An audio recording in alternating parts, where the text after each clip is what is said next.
Good afternoon and welcome to this episode of the Mary Trump Show Strategy Sessions. There are 77 days. That should send a chill up your spine. 77 days until the 2022 midterms. I'm here with some of my nerd Avengers. More will be coming. And today we are extraordinarily lucky to have as our special guest Washington Post columnist, author of Resistance: How Women Saved Democracy from Donald Trump, the redoubtable Jennifer Rubin. I'm trying to up my adjective game. It's very Jennifer, impressive. It Very is impressive. great to have you here. One of the reasons hi Brian. One of the reasons of many I wanted to have you with us today is because I think it is really important to focus, as you've been doing, not only on the current crop of Republican candidates who've made it to the general election, much to the horror of any sane democracy-loving human being. The danger that can portend, but also media framing, which you've been all over. But I would be remiss if I did not start us off by discussing the latest revelations in the ongoing espionage saga, or should I say alleged espionage? No, he committed espionage. I am staking my claim on that. I've no doubt in my mind. But, we're finding out many things. First of all, that the top secret, sensitive, compartmented information documents, right? This most sensitive top secret documents in our country were basically kept at Mar-a-Lago like they were offerings at one of his early bird special buffets, right? Like anybody could come and go and look at them or move them around or put them in different boxes. We now know, based on testimony of several witnesses, this has apparently been corroborated, that Donald himself was going through these documents at the end of 2021. We have this searing letter from the National Archives, and this the potential that Donald's lawyers lied to the FBI knowingly, or he lied to them, and they then lied to the FBI. So we're going to get to all of that, but I think it's important to start with this question. When the fuck are these people going to jail? I swear to God, I can't fucking stand it anymore. What else does he need to do? I mean, Jen Taub, what? Oh, I know we all want to get it. We all want to get at this. Let's start with Danielle, because Jen is eating for some reason. I'm done chewing, but Danielle can go. Danielle's gonna go. I'm gonna give Jennifer some time. No, Jen's gonna go last now because she was chewing. It's Mary. It's the question that I think I go to bed asking myself, and I wake up asking myself every single day. I don't understand how much more evidence one person needs against them in order to have an indictment.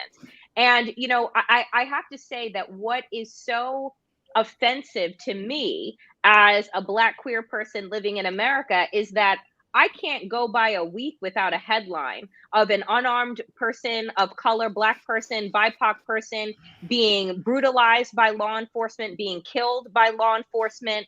And funny enough, Glenn Kirshner, MSNBC legal analyst, said on the other day, he goes, well, thank God none of these people have ever stolen a backpack or been under suspicion of stealing a backpack or had loose cigarettes and were selling them on the street, or, maybe had the appearance of a counterfeit dollar, because they'd all be dead. Well, right? Actually, I think we need to add into that, for their sakes, in this context, thank God they're not Black. Yeah, thank God.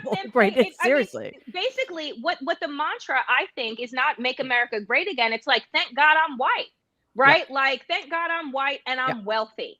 Because otherwise, this justice system that we're all waiting on, and we love to say that they're dotting their I's and crossing their T's, but at the same, all of this is just fear. It is fear of white lash. It is fear of a rise in political violence, but we don't make the connection in saying, who is the source of the political violence, right? Who is stoking the flames of white resentment and racism and rage? And all this goes to show me is that, if Barack Obama had crossed the street at the wrong time on the wrong day, the Justice Department would have come down on him While in a wearing a way that tan we would have, suit, yes. and wearing a tan suit that we would have never seen.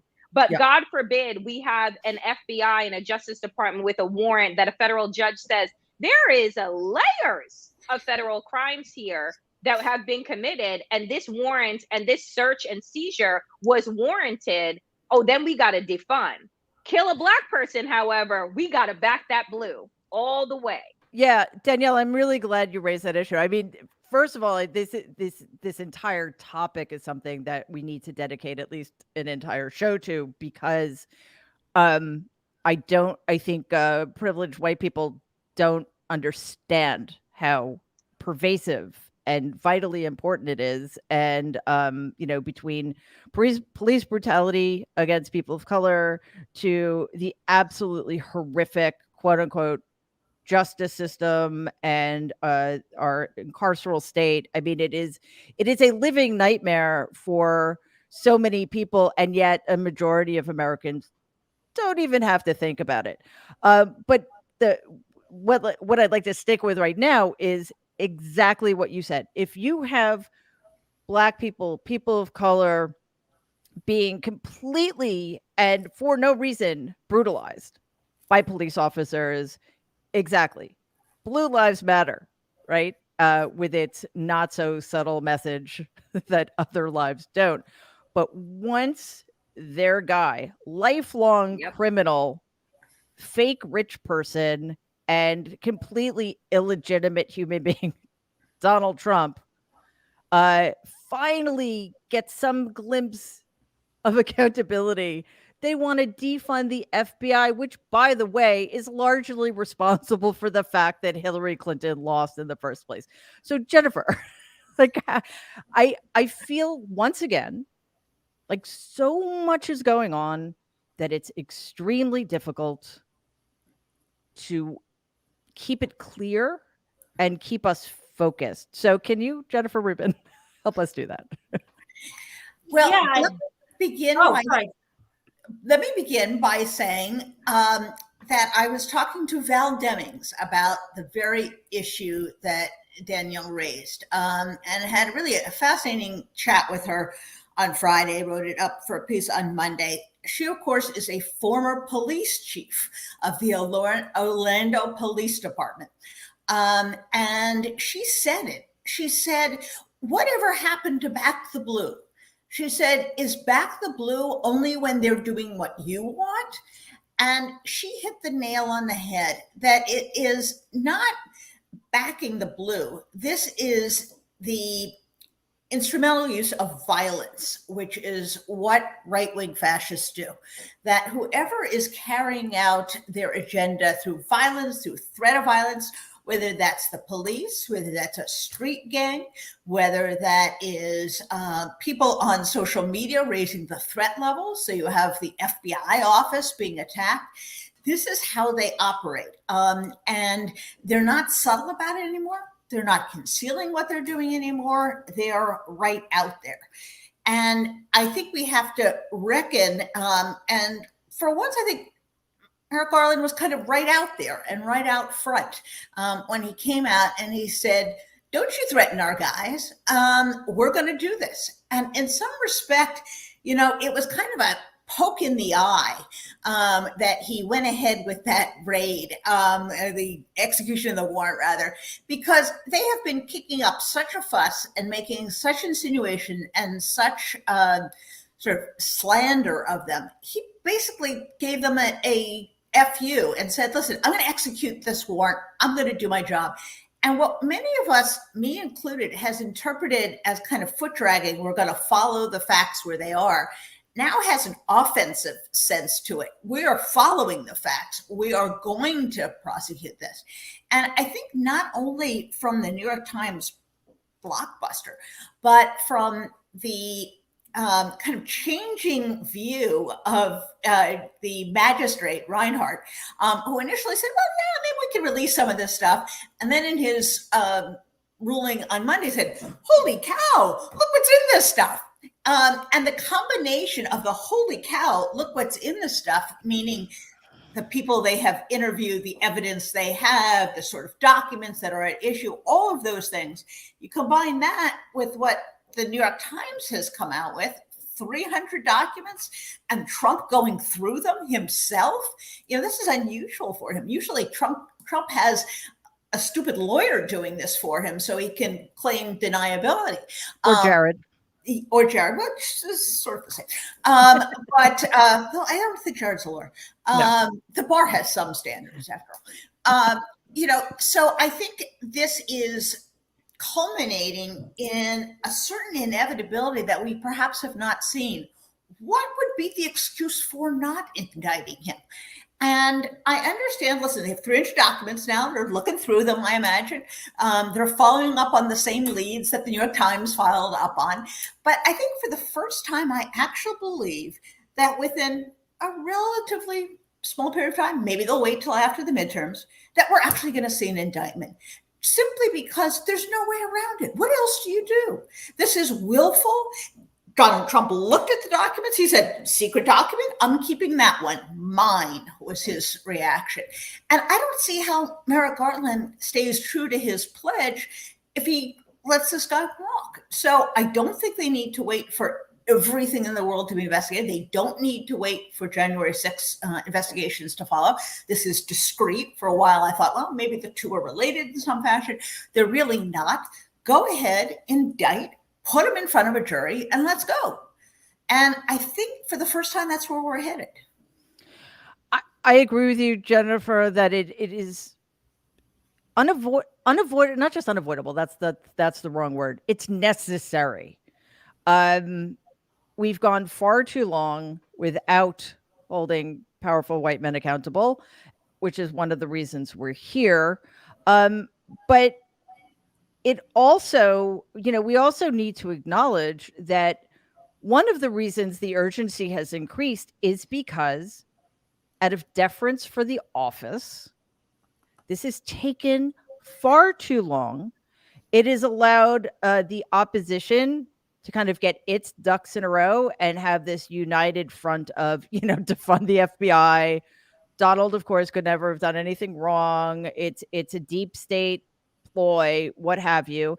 And, we need to prove once and for all that if you are the person who has disgraced the office more than anybody in history, you should not benefit from the respect other people have for the office, because again, it just becomes another instance in which we're just, creating a roadmap for people in the future to trample all over everything, seize power that is illegitimate, and continue to game the system.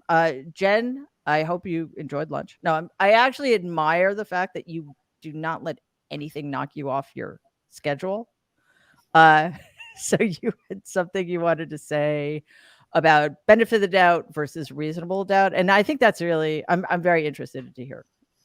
Yeah, I mean, taking in what Danielle and Jennifer said, and thinking about what you first said, Mary, with enough already. Like, how long do we have to wait? How many decades of bad behavior, malfeasance? And it's something that you see not just with Donald, but with anyone who is white, wealthy, and well-connected, usually male, which is,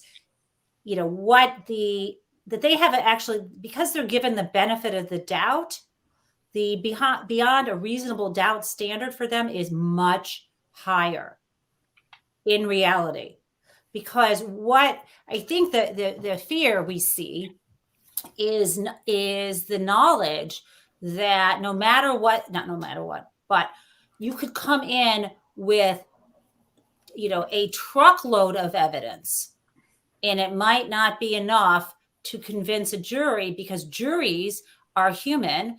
Juries are living embedded in the, structural racism, And the inverse of that, embedded in everyone, is kind of this idea that there's a certain kind of benefit of the doubt we give certain people, come up with excuses for them. They didn't really mean it. And you see this again and again and again.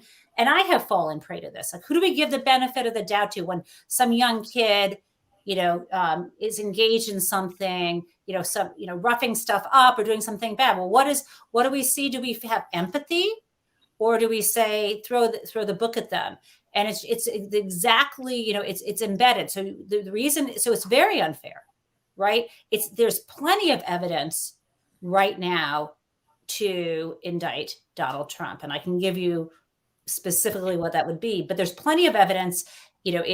We know that the evidence was enough to convince a federal court judge that there was beyond a reasonable doubt, which is higher than probable cause. So I believe there's already probable cause to indict. There's obviously for a reasonable jury that isn't steeped in a certain kind of white male privilege would easily convict. But I really, wish someone could be more honest and just say, hey, you know how when one woman says a man rapes her, people don't consider that evidence. You know how it's 3, 4, 5, 6. You need 20. Okay, you need 20. Yeah, that's still not enough in America. But yeah, looking the wrong way, a young black male guy, he can get lynched. That's a society we live in, and so Merrick Garland is up against that. Or maybe he's not. Maybe we should just test it out. If it were me, he'd be indicted now, but he won't be. I don't think it would probably be, and I used to think Fulton County would go first. Yeah. But I'm now thinking maybe Merrick Garland, because of this warrant stuff, is going to ask if he can go first. And then it would be after the midterms. Anyway, that's what I have to say. Yeah. Dahlia, other than agreeing with me that that was, Jen just said a lot of very smart things. Can you build on that? Because I think one of the things Jen points to that is that we have to keep in mind. Well, two things actually. One is you go for the king, you best not miss. We've been hearing that for a long time. Yes, that's true. But when there is so much evidence, you don't really have to worry about the missing part anymore. And on the other hand, because as Jennifer said earlier, the kinds of documents we're talking about, the potential crimes that we're talking about, national security crimes, we're talking about espionage, we're talking about somebody who was in the Oval Office putting everybody in this country in danger. Shouldn't that kind of, I don't know, put the foot down on the accelerator a little bit more? Yeah, I mean, I think it goes to your point that you started with, Mary. First of all, it's nice to see everyone. Everyone's looking very good today. The media framing question, because I think we're a little bit stuck in the hapless Peter Sellers movie about Donald Trump. And I think that, he's still, I mean, just to Jen's really smart point about, low expectations. I think that he still just gets away with so much crap because he can say, I didn't know it was in the boxes. The boxes were in my makeup drawer next to my bed. Yeah, I looked at what was in them, but my lawyer. I mean, I think we just have such, as Jen would say, a high benefit of the doubt because he's kind of cast himself as this stumbling fool. And I think, just to go to Danielle's point, I think it's clear that he has really pushed out the narrative over 6 years that the law is for people of color. And, Jen's narrative, which is that the law is for suckers, people who have lawyers are not touched by the law, right? Jen wrote a whole book about it. And so I think he's benefiting from all these stories that we, in some sense, perpetuate. And so bombshells like, the Rosenbergs died for this don't penetrate that. And so I think one of the things we should be working really hard on, and I'm not good at media, strategizing, but I do think, and I feel like I said this a couple of weeks ago after the Mar-a-Lago raid, this is a through line that we ignore. And it's the through line that the Mueller report starts as a counterterrorism report. The first Trump impeachment is about massive national security vulnerability, right? That's what every expert testified to. It's not that he was greedy. It's that he was making the country vulnerable. The Mar-a-Lago raid is the same. It is of a piece. And just this was your question, Mary. I guess I'm just reframing it.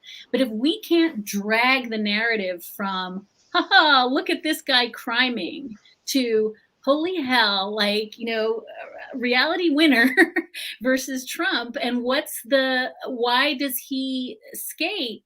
And maybe the last thing I would say, and this is probably implicit in your question too, but we sat around while he went after election results. We sat around while he destabilized democracy, and we're going to sit around while he destabilizes the FBI. These institutions don't repair themselves. And so if we're not working really, really hard as he kind of slashes and burns the cornerstones of democratic institutions, then that damage doesn't get repaired. Yeah, a couple of things, because I want to hear what Brian's been hearing out of the DOJ. But first of all, Donald Trump hasn't deserved the benefit of the doubt since 1973. And I would argue even before that, but that's personal. Just from a criminal standpoint, the fact that he and my grandfather were racist, just racist landlords who discriminated against people of color in the most egregious ways, that even the Nixon DOJ went after them. Don't forget the KKK. Yep, the little KKK. I mean, the list is so long that we would be here all day. It's a Ramones song, isn't it? But probably. So there's that. And then there is, as you say, Dahlia, the fact that there's a lot of sitting around here. I mean, I don't think from us, but what, we don't have power to do anything.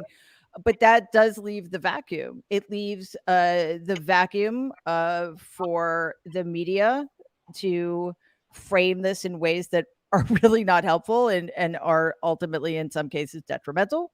Because as we've learned, the media hates a vacuum. They need to normalize everything. And then, of course, it leaves the vacuum for the Republican Party, which is, again, why it is so incredibly important that we don't just talk about this as if, Donald's in isolation. This is the whole fucking party that we need to go after. Otherwise, this doesn't end here. Anyway, Brian, what have you been hearing? Well, Donald Trump will be indicted. Donald Trump will face, whether sooner or later, will face the wonderful federal court and have to appear there. And what happens after that, I don't know. But I do know that the DOJ's biggest, Danielle and others have spoken about white backlash. That's not the fear in the DOJ.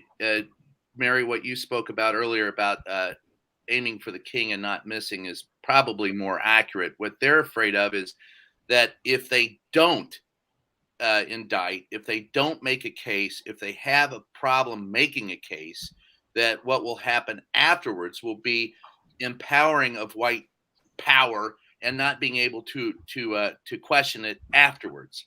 So they want to make sure that when they get him, that they've got him. Most federal cases never go to court. Why? Because they wrap it up and they strike a plea deal because they've got the case so wrapped up that no one wants to risk going to court. I think that's what will probably happen with Donald Trump. We may never see him in Otisville. We'll probably see him in, leg irons or a nice little electronic monitoring device at Mar-a-Lago. But the reason why we haven't seen an indictment yet is the cautious nature of the DOJ to make sure, because they're shooting for the king, that they get him. And when they get him, they want him not to squirm, and they don't want to see the kind of backlash that will enable in the future. They're not only looking at this case, but they're looking at any cases going forward with people of power in the federal government. This is the first one, the largest one ever made against a president. And it's got to be a concrete bed on which all future prosecutions are made. So they've got quite a bit of a huge amount of responsibility going forward. Now, whether or not I personally would like to have seen him, arrested and dragged away in leg irons, like a long time ago. Not as far back as you, Mary, but but well, that's true. I only ran across him in an intimate, not that intimate, but I only ran across him in that kind of nature 5 or 6 years ago. So it's been those of us who have covered him have long wondered when he would go down, and I think that this particular case of espionage will drag him under. And I don't think Merrick Garland cares one iota whether it's before, after, or during the midterm elections. I think it matters when he gets his ducks all in a row, being as meticulous as he is. But the one thing I was told by the DOJ this week that I found very, very encouraging was we have a pool. When you want the over under on 2 months or 3 months, I mean, there are people inside the DOJ betting when they'll go down. So that just tells you the guy ain't long for this world, at least without wearing wristbands and ankle bracelets. Yeah, and Waj, I've been checking out what everybody's been writing and in the chat, and it is absolutely true. And this is one of the things that makes the Republicans' attacks against the FBI so not just absurd, but cynical, is that it is an incredibly conservative, white Christian organization. It may be the most conservative body in the United States government at this point. And we are... which makes the whole going for the king, if he's a rich white guy, you're going to need to have it so nailed down. And also, let's face it, he was in the Oval Office for 4 years, which is still gives me nightmares, but that is not simple, no matter how guilty he may be. But Waj, I'm sort of at this point where, I don't really give a shit what people who support Donald have to say, or I don't care about upsetting them. I don't care about their threats of violence. And I think if we do anything to appease them, like, for example, pardon Donald in exchange for his agreeing not to run again, I mean, I think part of it, they just want to keep making our heads explode. But I just don't care. Just do your jobs and get it done. Yeah, raise your hand if you're listening, if you're sick and tired of always being terrorized by a bad faith extremist minority that throws a temper tantrum and then the majority has to kneel to placate white rage and fake victimhood. I just want to say really quickly that that's a quote out of Dahlia's latest piece. We don't negotiate with toddlers or terrorists. Exactly. And with Donald and the Republican Party, we have both. Well, I mean, it's a great piece. I think people should read it. It's Dahlia wrote in Slate, but it's a sentiment that I've echoed and others have as well. The analogy I'd give is, as a father of 3, if your child is banging the table and then threatens to blow up the table, you don't say, okay, I'll let you blow up the table so you don't blow up the room. No. You enforce some rules, you have some accountability, there is some punishment, and the child learns, oh, okay, I can engage in this type of behavior. There are consequences. The way mainstream American society and all of its institutions treats Republicans and bad faith conservatives is that once they work the refs, right? And we've talked about working the refs. It's a term that is often used in the media where Republicans always complain about bias. And then media institutions bend over backwards to placate these bad faith actors, give them columns, give them lucrative jobs in Facebook and CNN. And then lo and behold, they come in and do what? The same type of bad activity, right? It corrupts the entire system from within. It's like allowing the rats inside to destroy your ship. But I say enough. When you tell me that, oh, this is going to make Trump's MAGA base angry, I say, who cares? Let them be angry. You ever see the movie Avengers? At the end of the Avengers, Captain America turns to Bruce Banner and he says, hey, it's time to get angry and become Hulk. And then Mark Ruffalo's character, who at Bruce Banner, turns around and says, the secret is, I'm always angry. They're always angry. They're always going to be angry. They will not stop being angry until they're at the top and we're at the bottom. So I'm with you, Mary. I think enough's enough. Stop placating and bending the knee to this minority white rage that is so self-destructive. I say the message that we should have, and I think the message that will be successful for Democrats, is no one is above the law.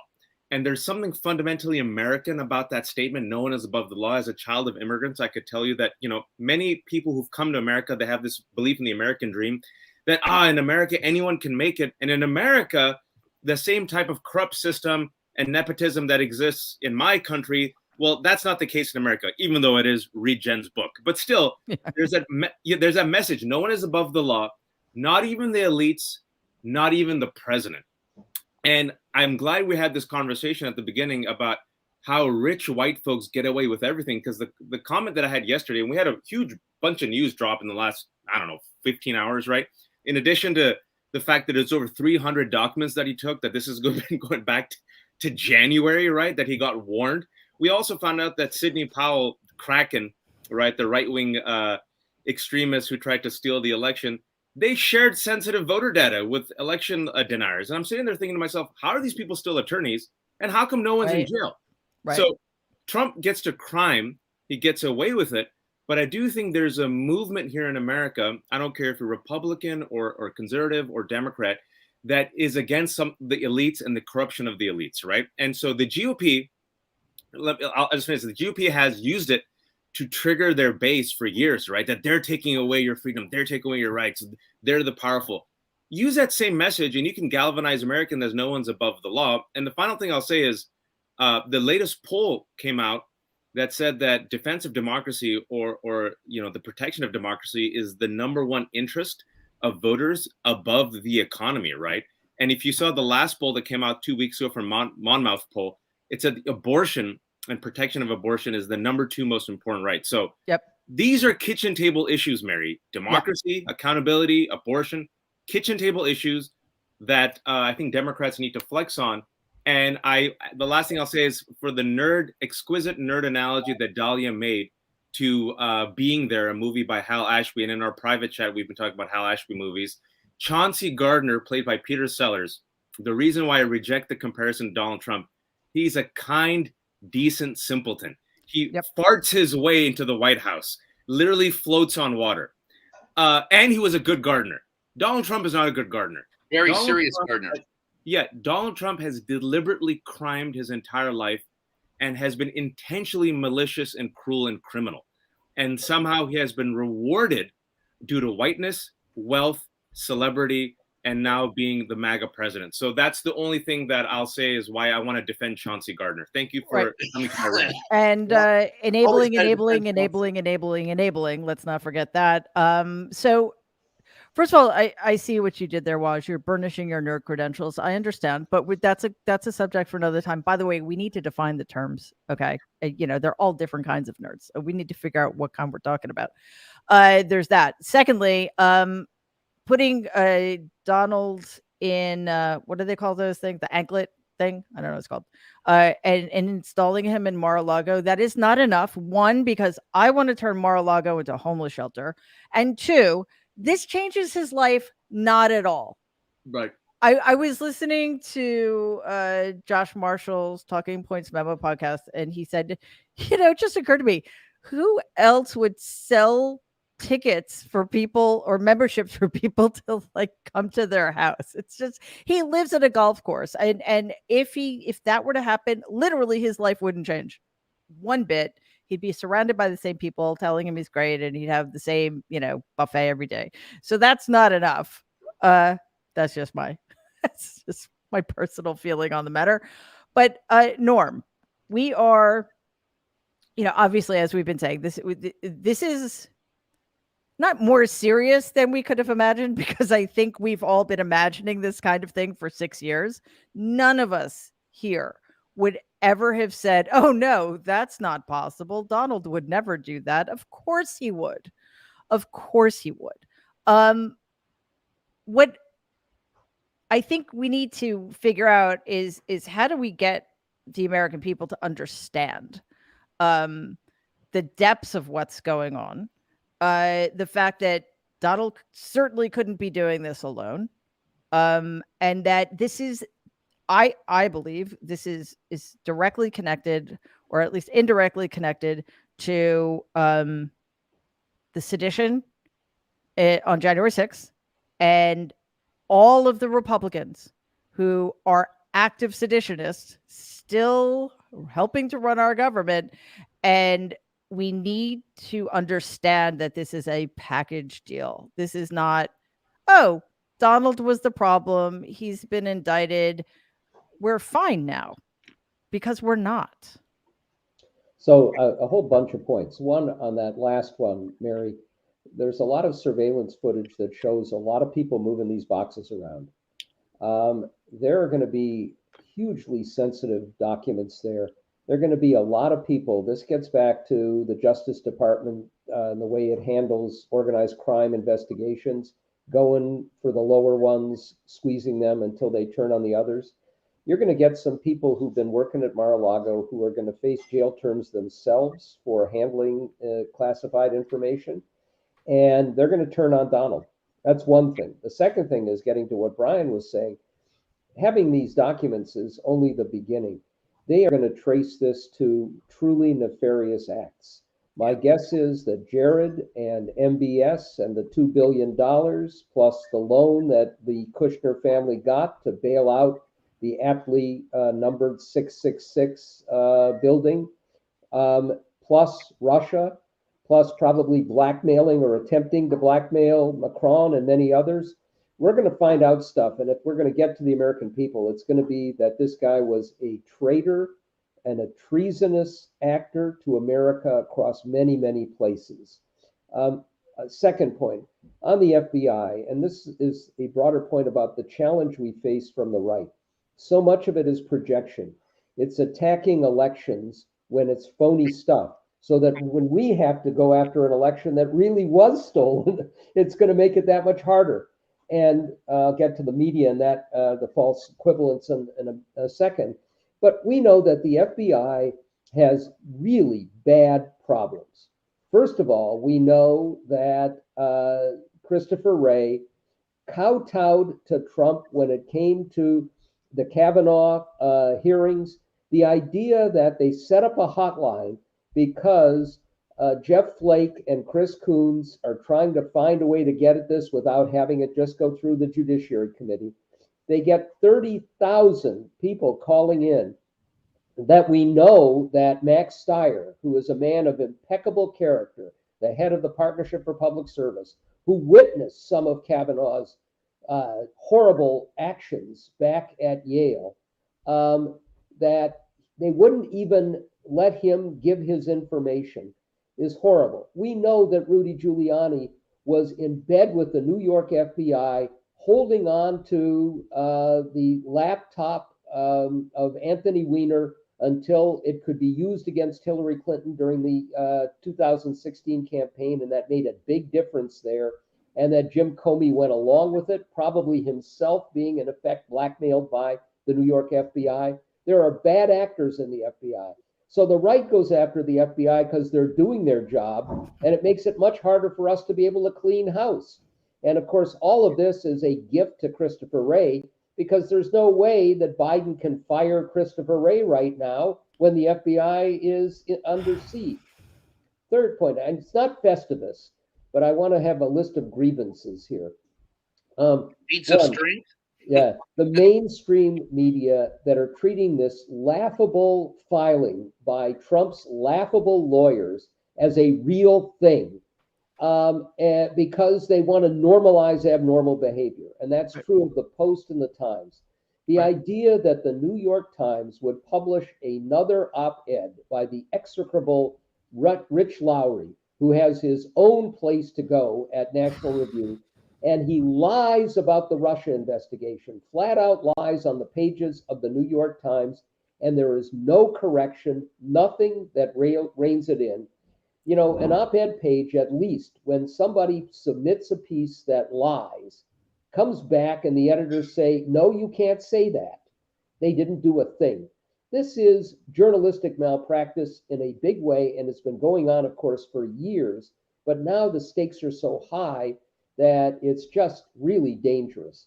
Now, another grievance, which has been my hobby horse for a long time, the goddamn bar associations. Right. We have lawyers who went to, you know, as we were saying earlier, sensitive voter information, giving it to vote deniers and liars and others, and nothing has been done. Bill Barr, who we now know manipulated the Justice Department and the Mueller investigation even worse than we thought. The DC bar, nothing. Rudy Giuliani, suspended, doesn't have his law license taken away. All of these Trump lawyers. Christina Bobb lied on that form. She could say, well, it was to the best of my knowledge. My guess is we're going to have surveillance footage that shows her in the room with a lot of these documents. And will the bar associations do anything? If you steal money from a client, oh boy, those bar associations come down on you hard because it affects their bottom line. Treason? What's the big deal? And we got to go after them, because if you don't have a legal profession policing itself, then think of what other lawyers are going to do down the road. How does Sidney Powell still have a license to practice law? What is wrong with these institutions? Okay, Here.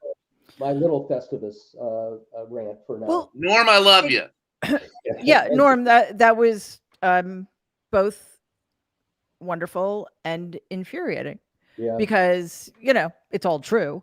And this is the context in which we're operating. And because, we've been hearing for a while, we were talking about this, Dahlia and I were talking about this earlier, we're being told that the system held, even if it's just one person, holding on by her fingernails, the system held. Guess what, guys? The system isn't holding. If the system were holding, we wouldn't be here. And especially at the levels of state legislature, there are states being turned into closed fascist states as we speak. Yeah. Looking at you, DeSantis in Florida. I mean, seriously, and Kentucky, Alabama, Mississippi, Tennessee. Exactly, and on and on and on. And you know what? Alabama is not going to do what Kansas did. They're just not going to do that. So let's not pretend. So the reason I mention that is because it makes it all the more incumbent upon Democrats to hold the line and not continue to play by rules that don't exist anymore. And Jennifer, you just pointed out that we can't even get rid of the IG at the Department of Homeland Security, who, and I guess the Democrats would say it's because, well, they're independent. We don't want to screw up that. He was appointed by Donald because he's not independent. So that is just one example, Jennifer. And I mean, doesn't that kind of example make it even more necessary, like vitally important, that the Democrats start playing hardball?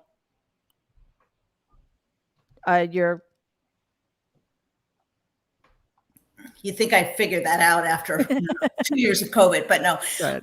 Listen, this is the endemic problem that the Democrats are playing by super, super careful, exquisite rules that don't even use the power that is allocated to them. The president does have the power to fire an IG, especially for cause. Biden made this ridiculous promise during the campaign that he would never do it. It was completely unjustified. He should say, I didn't understand how corrupt these people really are, and get rid of them. Do we have any doubt that a good IG would have not been fired by Trump? Certainly, when Republicans have a corrupt one, they should be able to get rid of them at the bare minimum. So I think that they are up against not only this media kind of ridiculous environment, but their own hesitancy, their own sense of inner caution that is above and beyond being careful. I understand Merrick Garland was a judge for most of his career. I understand the natural caution, but at some point you have to do your job. His job, the oath he took, is as a prosecutor, not as a judge, as a prosecutor. And when there exists probable cause for a search warrant, and when there exists evidence that he thinks is beyond a reasonable doubt, he has an obligation to bring that case. And there is no, but is it good for the country kind of criteria? No, that's not in his job description. When you look through the DOJ prosecutorial guide, there are a whole bunch of factors. The good of the country is not in there.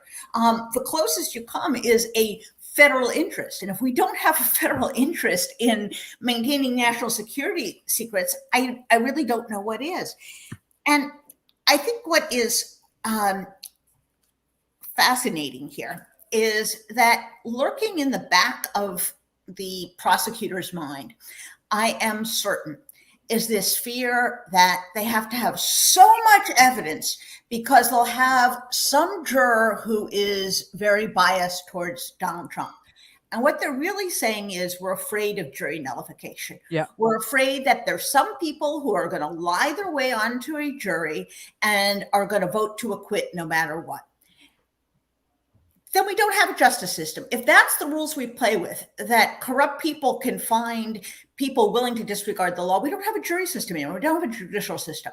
So listen, if there are people out there like that, it doesn't matter how much evidence Merrick Garland has, they'll figure out some reason to nullify anyway. So let's come up with the best case on the simplest set of facts, because juries need a simple beginning and middle end. They're all kind of corrupted by law and order and want it wrapped up in a half hour. So give them a discrete set of facts with damning evidence, with eyewitness testimony, and try it. And I forget who mentioned it, the notion about going before Fonnie Willis in Georgia. She has a very strong case. But if I'm Merrick Garland, I do not want a modestly funded state district attorney having the first shot at Donald Trump. Because if she blows it, if she gets outplayed, if she doesn't have the proper resources, and believe me, he's going to race up and down, he's going to seek to remove under the criminal removal statutes, he's going to pull every trick in the book. If she blows it, that, not technically, but really politically, realistically, makes it almost impossible for him to get prosecuted again.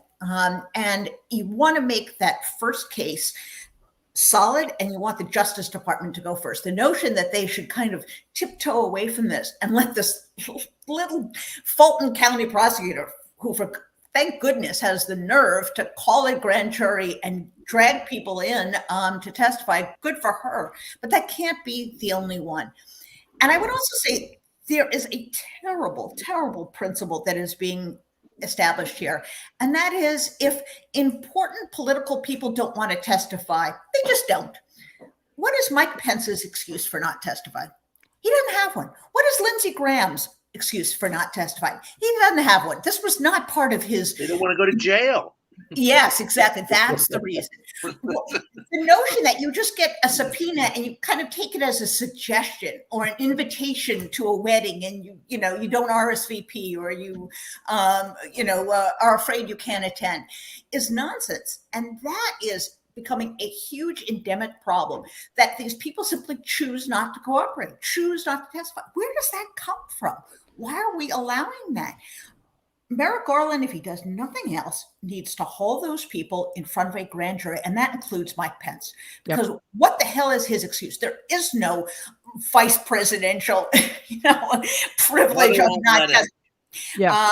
And it's these types of self-imposed restrictions. They are making it incredibly difficult down the road to hold people accountable. And one of this is this disinclination, this arrogance about testifying.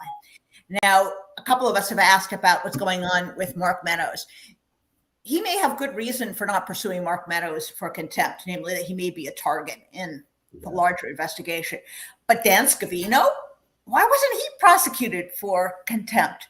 And all these other people. And who lets Pat Cipollone make up Swiss cheese privilege rules? I'll answer that question, but not that question. I'll answer what I said, but not he said. Where do these rules come from? It's nonsense. These are not legal principles, and yet they get away with it. So I would like to see the justice system enforce the justice system, to use its powers correctly, to stand up for its own institutions, its own subpoena power.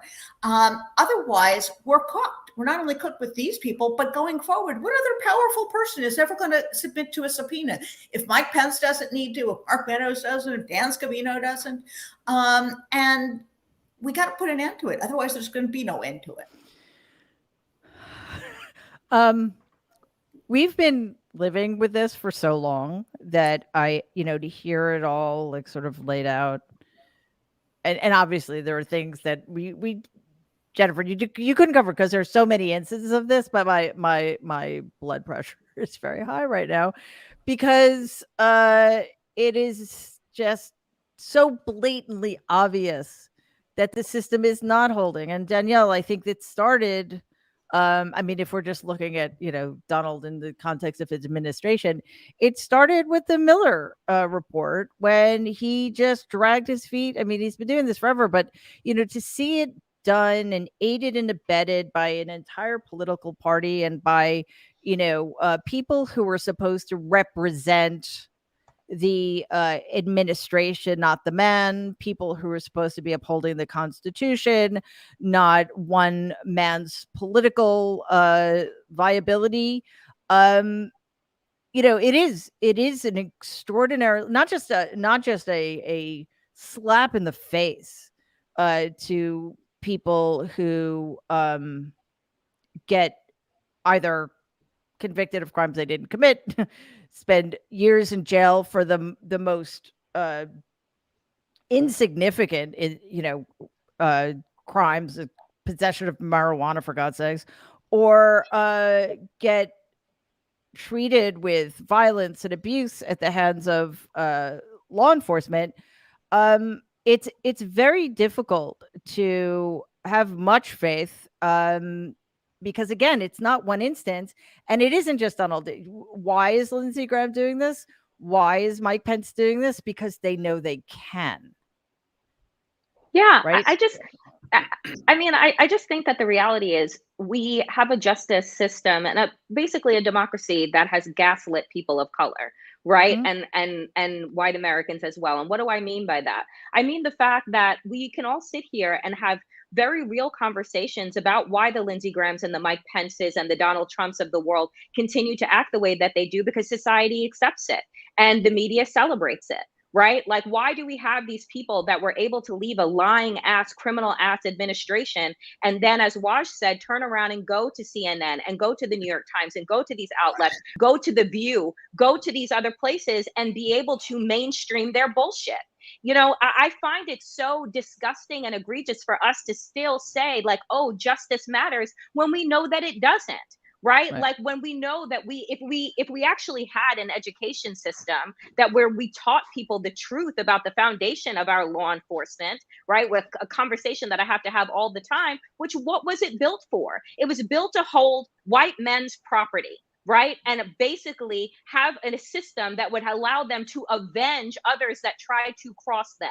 It was a slave patrol that was then made sure to keep Black people, enslaved people, in their positions of powerlessness. And so why do these white rich men act the way that they do? Because America was built on rich white men being able to act however the hell they want.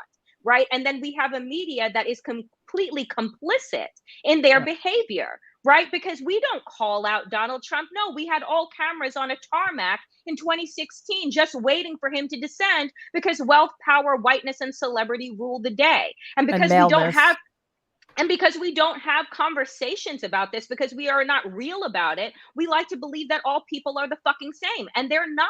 They're not treated the same. The legal system does not view them the same. Jennifer goes back to talking about, the benefit of the doubt and how the bar is so high. All I keep thinking about when I saw Alan Weisselberg's 100-day sentence for 15 years of friggin' criming, 15 felony indictments. Do you know who I think about? I think about Khalif Browder, who was picked up when he was 16 years old under the suspicion in New York City of stealing a backpack and spent 3 years in Rikers. And when he was released after not having a trial, after not having any conviction whatsoever, he killed himself.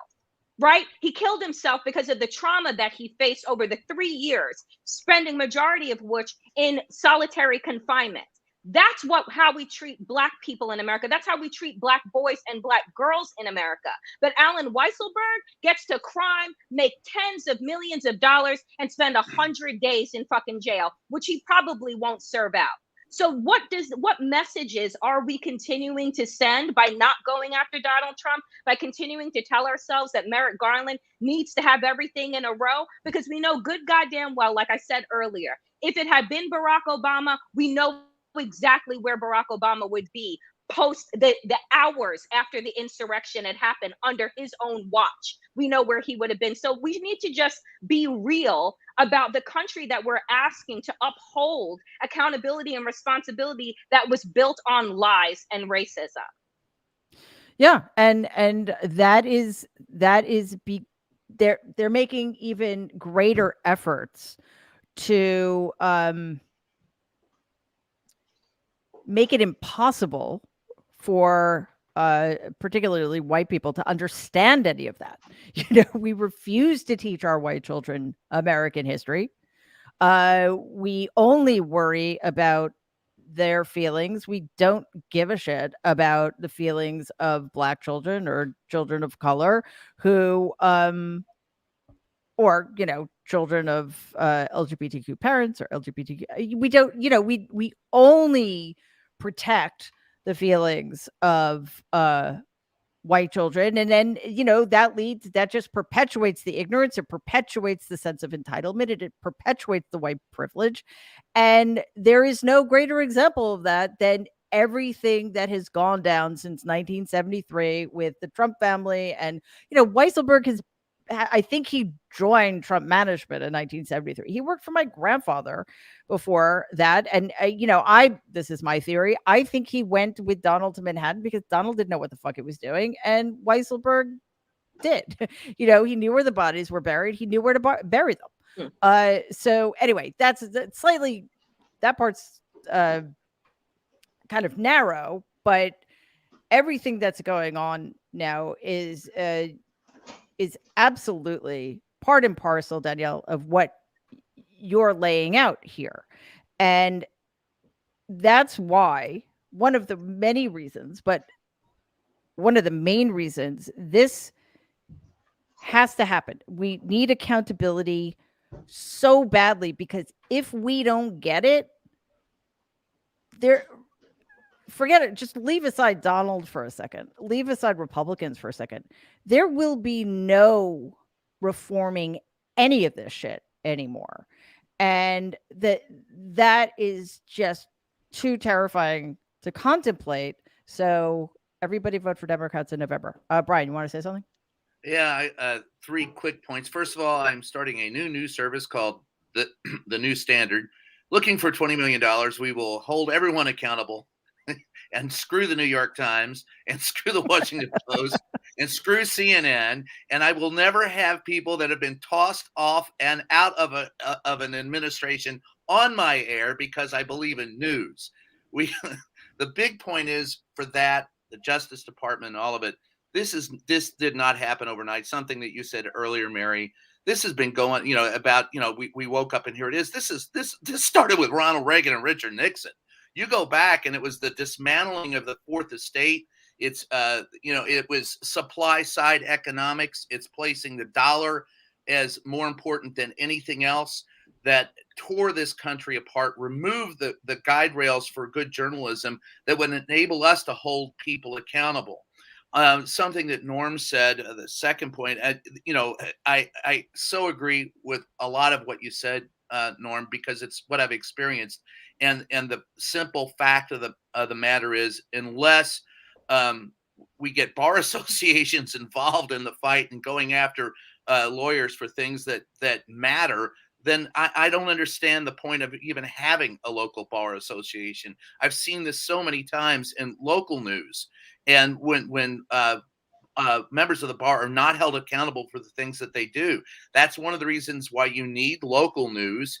And you need, your community newspapers, because they hold these community people accountable. I don't think Fulton County should go first. That was a point that was made earlier, but I do think it's important to notice note that Fulton County is working, and I know this for a fact, that investigation is working with the federal government and the DOJ. But it shouldn't be that Fulton County that goes first. It has to be Merrick Garland. It can't be any other way, and it's going to be for the espionage. And finally, I'm probably going to anger everybody with this one, but look, it's not a black or white issue. White people happen to be in power and have been forever. This is rich versus poor, powerful versus non-powerful.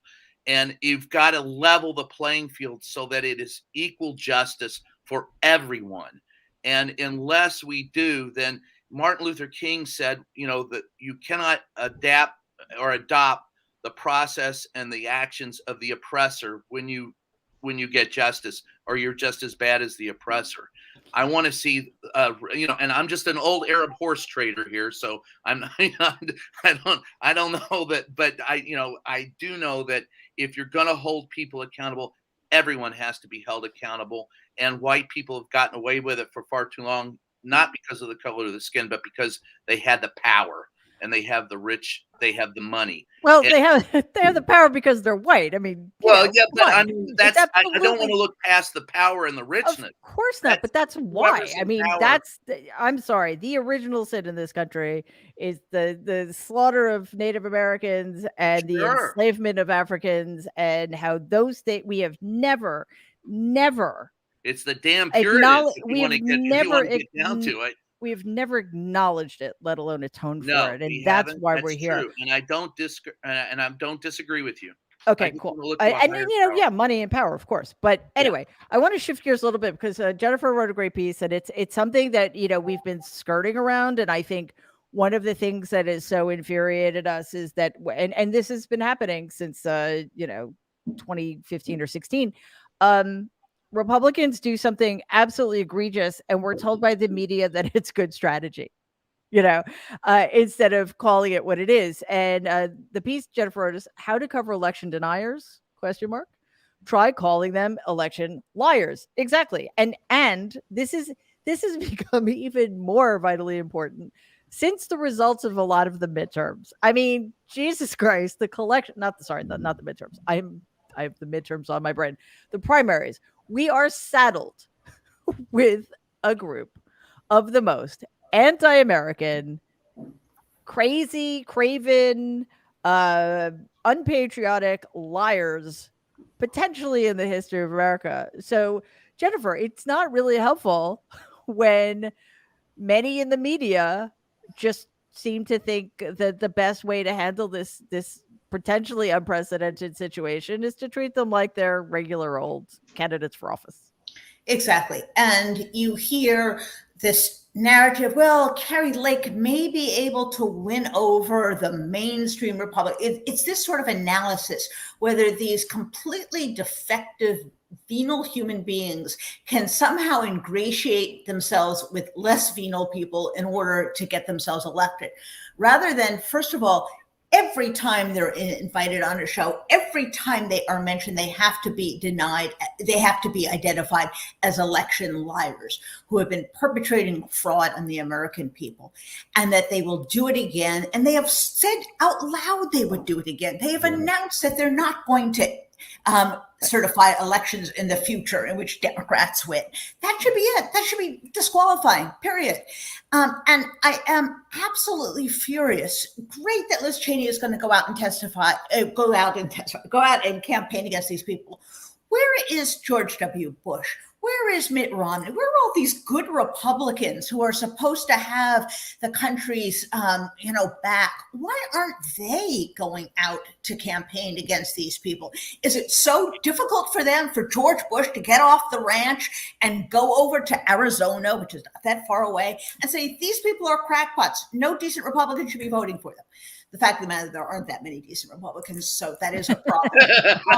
But, part of what I look at is what's so fascinating now is Liz Cheney has finally discovered that the only way to save America is to campaign against Republicans. Hooray! She's joined the party. A state senator whose name right now is escaping me in Colorado says, "No way! These people are completely beyond redemption. What am I even doing here? I'm a Democrat from here on out." And Right. It's really interesting that you have these two reactions, neither one of which says you should vote for a Republican, by the way. You should either destroy them because you have some faint hope that destroying them will return whatever it was in the past that they still admire, which I'm not sure what that was now, or forget it, let somebody else run this crackpot party. I'm over here. So I think part of the problem is clearly that we have a media who is, no matter how many democracy coverage teams they operate, and no matter how many times they pat themselves on the back for covering these things, they refuse to identify what is in front of their noses. They refuse to run a headline that says, Carrie Lake lied about X. You Right. do not see that. You do not see them saying Mastriano is in bed with a social media platform that is fascist and anti-Semitic. That's right. You don't see it. You see it in the opinion sections, maybe if you're okay. And then worse, you have the Rich Lowrys of the world who defend this entire system, who are still making excuses for all these people, and who still propagate to the less crazy Republicans, it's okay if you want to vote for these people. I know you have to stop the socialism or whatever it is. It's right. okay. And what they are doing is rationalizing for the remaining Republicans who cannot bring themselves, as if this is some Herculean task, to vote for someone with a D next to their name. He is basically giving them permission to vote for crooks, criminals, and traitors. And we should be saying that. These people are not fit for public service, any public service. Would you let these people watch your plant or watch your pet? No, they're absolutely insane. And Larry Hogan, who has not exactly been a tower of virtue, finally said flat out, Dan Cox, who's the Republican nominee, is mentally unstable. Hooray. Yay. Good for Hooray. him. Finally realized it. That's good. That's good. Yeah. We need so much. Sorry, keep going. I mean, I think we need, we need to start hounding the quote good Republicans, the ex-Republicans, to start doing what at least Liz Cheney has finally figured out she has to do, which is go campaign against these lunatics. I think we have to hold the media accountable. And at a time when the Washington Post is losing Margaret Sullivan, who has been a phenomenal voice of reason and accountability, and CNN has fired Brian for reliable sources. They are systematically reliable sources too, and they are systematically denuding themselves of people that will hold themselves accountable, and that is a huge problem. So it's going to get worse, guys. It's not going to get better. And hang on, Brian. Well, listen, it's going to get worse before it gets better. Let's put it that way. And same thing with the espionage saga. It's going to get so much worse before it gets better. Yeah. And Norm, to Jennifer's point, it's not just that we need to help people understand how dangerous these people are. We also have to help people understand what democracy is, because seriously, being anti-democratic isn't just being pro-insurrection. And don't get me wrong, I think it's great that Liz Cheney is doing what she's doing, because not long ago she said she would never vote for a Democrat, and she may not, but at least she's going to campaign against people like Ted Cruz. Like, she's actively going to campaign against the pro-insurrection Republicans who are still in office. But Norm, I mean, Liz Cheney voted with Donald 93% of the time, which matters to this extent. A lot of what she voted for was absolutely anti-American, like the voting rights. So I think Americans need a broader view of what we're talking about when we talk about protecting democracy. Like, as far as that poll goes, I need to know what the question was, because for all I know, it was a bunch of Republicans saying, it's not a democracy unless Donald is back in the Oval Office again. Well, keep in mind, Mary, first that poll was the low 20% who said that the threat to democracy was number one. It's not like half of Americans have suddenly focused on that. It's very good news, but it's not the greatest news. I think Jen's point was so well done, and I would add to it this. If you are given a slot as a columnist on the Washington Post or the New York Times, or you are given access to those pages, you are being given legitimacy. And Hugh Hewitt is another one of those examples. And then Hugh Hewitt, Rich Lowry are regulars on Meet the Press and on those Sunday talk shows. And the problem here is even more insidious. It's that they are treated as totally legitimate figures when they spin for insurrectionists and a cult. And that is something that mainstream news organizations, CNN in its earlier incarnation kept bringing on these horrible people, paying them huge sums of money, like Corey Lewandowski, so that they could show balance as if it was going to do them any good. And if Chris Licht thinks that bending over backwards to be quote unquote fair is going to keep Trump and the Trumpists from ripping CNN, they are sadly mistaken on that front. It is a real danger.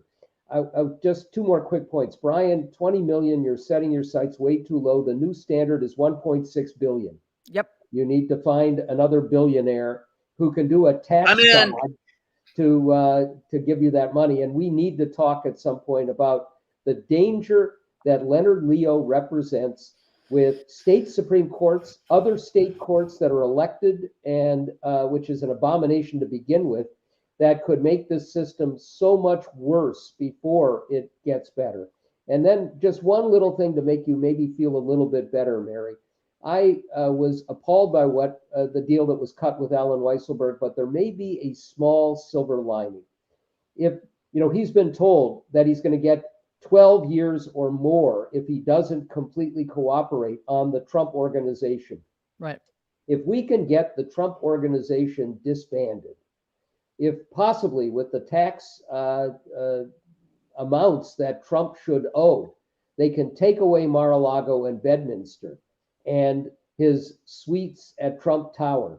If he's forced to reside at the bedbug-ridden Doral and has his ankle bracelet on there, that's not as bad as it could be otherwise. And maybe they can go even further on that front. I'm not, sanguine about all of that happening. And I want to also add, if you recall, there were a number of pieces that Adam Davidson did in the New Yorker, just incredibly powerful pieces. Where did Trump get the cash to buy these golf courses?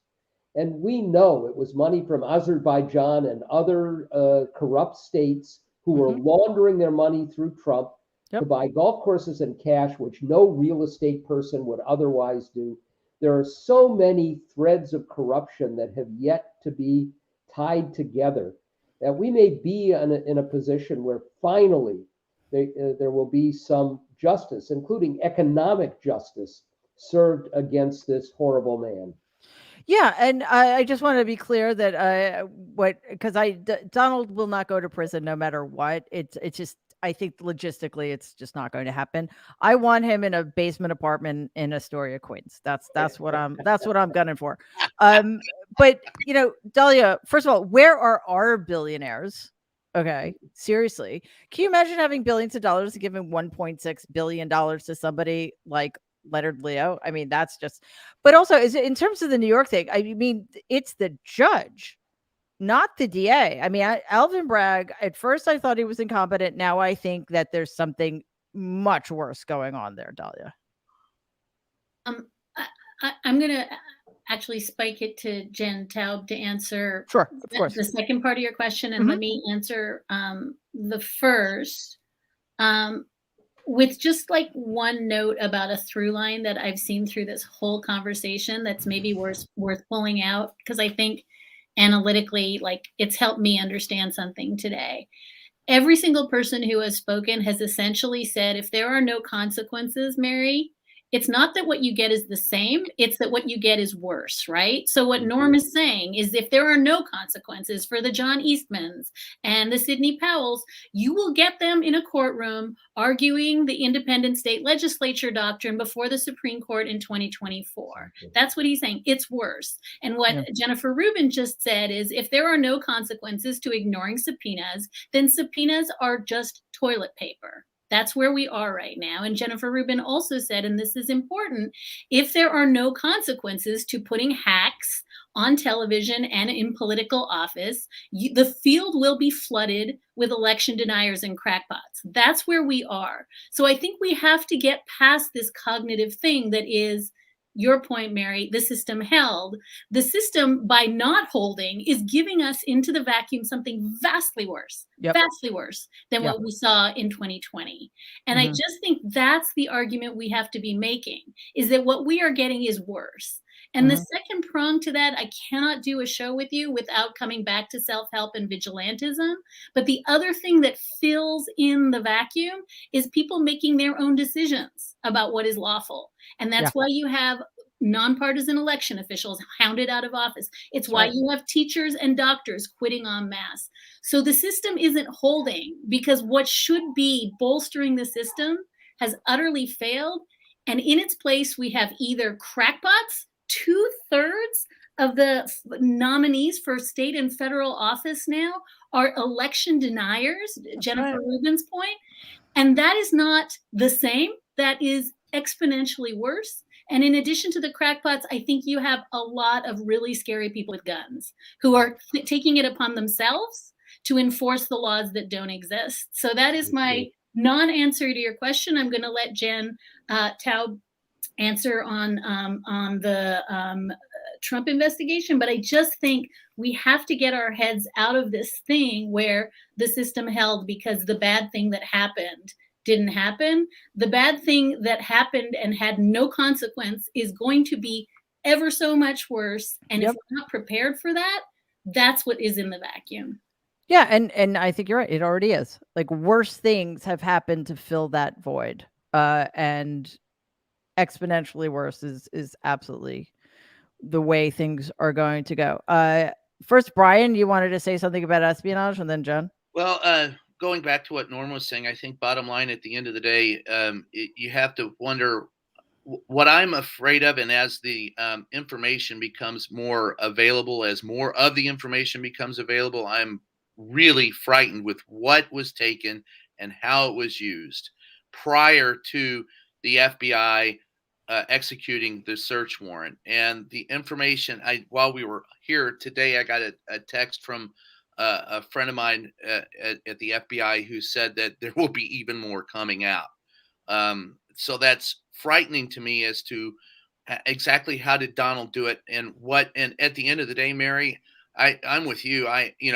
I'd like to see him in a Jared property in downtown Baltimore, but at the end of the day, strapped to to a radiator and not being able to move while staring at himself in a mirror 24 hours a day. So he'll no mirrors.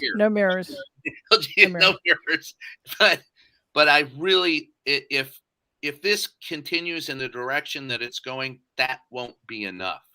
Yeah, and that's the fear that, and I'm really. I don't often get these types of texts, and I don't often hear from members of the DOJ who say there's, this portends something really horrifying. And I guess we have to sit and wait and see what it is. But to earlier, I guess it was Danielle's point, got to be held accountable. This man ultimately has to pay the penalty that anyone else would pay, or we're screwed. Yeah, intellectually, and I think all of us have been saying some version of this for a long time, there's no bottom.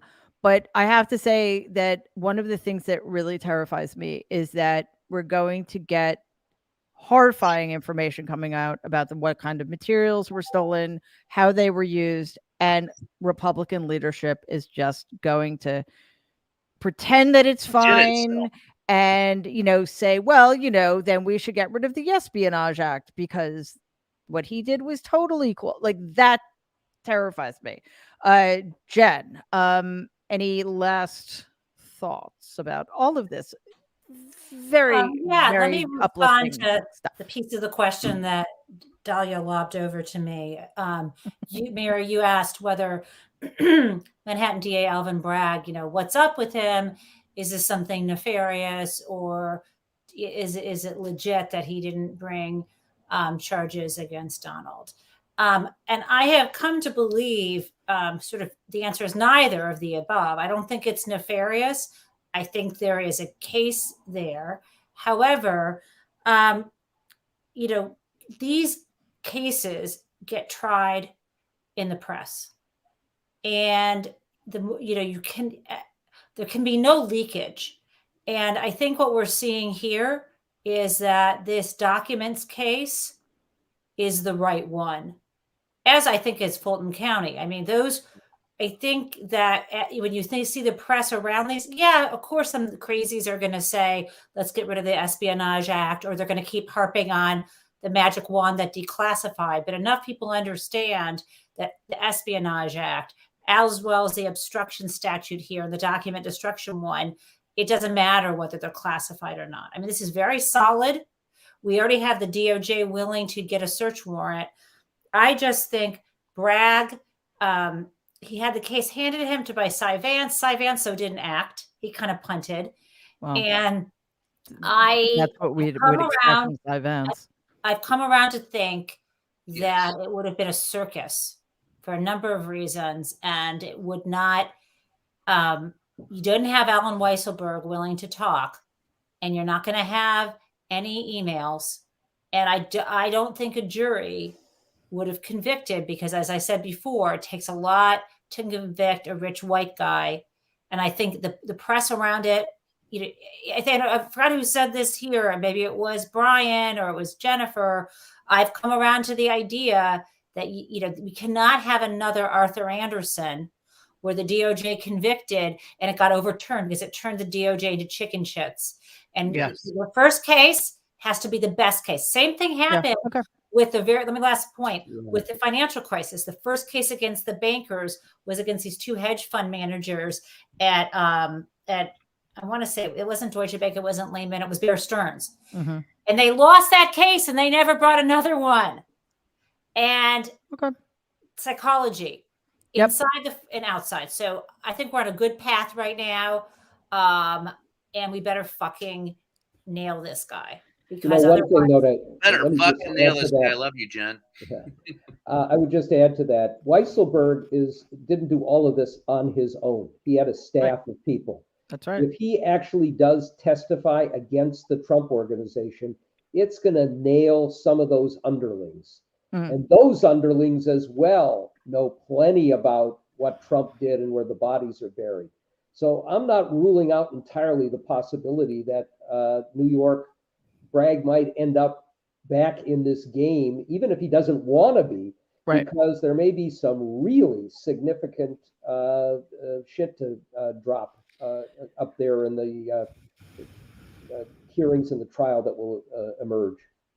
Yeah, and I have to say I think that is definitely a possibility, but it is a little bit demoralizing that we're sitting here speculating that if indictments come down, it's simply because they had no choice, because there was so much damning evidence. I mean, that doesn't seem like that's the way it's supposed to work, and it doesn't for anybody else, quite honestly. So that aside, though, I do think that there is a lot to feel positive about. I don't know if that's the right word, but I think we are in a vastly different place now from where we were when we had our emergency session about what was going down in Mar-a-Lago not even 2 weeks ago, although it feels like it was in the Pleistocene era. Again, in the context of there's a lot that, holy shit, we're potentially screwed if we don't all pull together here. And I know that technically we weren't really talking about the midterms, even though they are indeed the most important election of our lifetime. But all of this should help inform people, if they need to be, that we cannot any longer afford divided government. We need a solidly democratic government in place for a long time until this Republican Party is razed to the ground and reborn as something else entirely. So I want to thank all of you. I think Jennifer Rubin has earned Nerd Avenger, honorary Nerd Avenger status. So Jennifer, is fabulous to have you. Norm Ornstein, Dahlia Lithwick, Jen Taub, Brian Karem, Wajahat Ali, Danielle Moodie. Am I missing anybody? Somebody else left? No, I think that's it. Oh wow, I remembered everybody. All of you. Thank you so much for your incredible insights and for giving my heart a little workout today. Because who doesn't need that? And we are going to keep an eye on this. We will see all of you next week, I hope. And Jennifer, thank you again so much for stopping by. It was brilliant.